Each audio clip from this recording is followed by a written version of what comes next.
தமிழ்நாட்டில் தமிழ்தாய் வாழ்த்து மூன்றாவதாக பாடப்பட்டதற்கு அமைச்சர் ராஜ்மோகன் பதிலளித்திருக்கிறார். இனிமேல் அப்படி நடக்காது என திட்டவட்டமாக தெரிவித்திருக்கிறார். பள்ளி மாணவர்களுக்கு ஒரு நாள் பிரியாணி வழங்க பரிந்துரைத்திருப்பதாகவும் அமைச்சர் தரப்பில் தெரிவிக்கப்பட்டிருக்கிறது. முழுமையான விவரங்களோடு செய்தியாளர் ராஜேஷ் இணைந்திருக்கிறார்.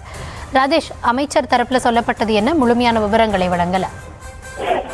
கௌதமி வணக்கம். பள்ளிக்கல்வித்துறை அமைச்சர் ராஜ்மோகன் பத்திரிகையாளர்களை சந்தித்து சில விஷயங்களை அவர் குறிப்பிட்டிருக்கிறார். அதில் குறிப்பாக நேற்று நெல்லை மனோன்மணியம் சுந்தரனார் பல்கலைக்கழகத்திலே தமிழ்தாய் வாழ்த்து மூன்றாவதாக பாடப்பட்ட விவகாரத்தில் தங்களுக்கு உடன்பாடு இல்லை என்றும், தமிழ்நாட்டில் இனி தமிழ்தாய் வாழ்த்து முதலில்தான் பாடப்படும், தமிழ்தாய் வாழ்த்து மூன்றாவதாக பாடப்பட்ட விவகாரங்கள் இனிமேல் அது போன்ற விஷயங்கள் நடக்காது என்றும் அவர் உறுதி கொடுத்திருக்கின்றார்.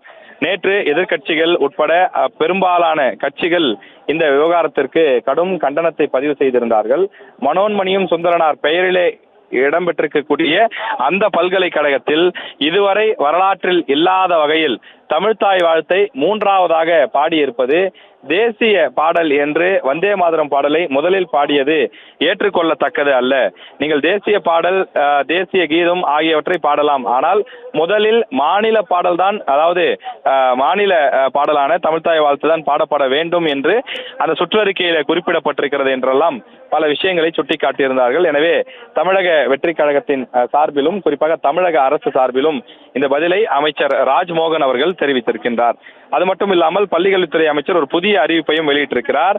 பள்ளி மாணவர்களுக்கு ஒரு நாள் பிரியாணி வழங்கலாமா என்று யோசித்து வருவதாகவும், எனவே அது சம்பந்தமான பரிந்துரையை முதலமைச்சருக்கு அனுப்பியிருப்பதாகவும், முதலமைச்சர் அங்கீகரித்தால், அதற்கு இசைவு தெரிவித்தால் உடனே பள்ளி மாணவர்களுக்கு ஒரு நாள் பிரியாணி வழங்குவதற்கு பரிந்துரை செய்யப்படும் என்றும் அமைச்சர் ராஜ்மோகன் தெரிவித்திருக்கிறார்.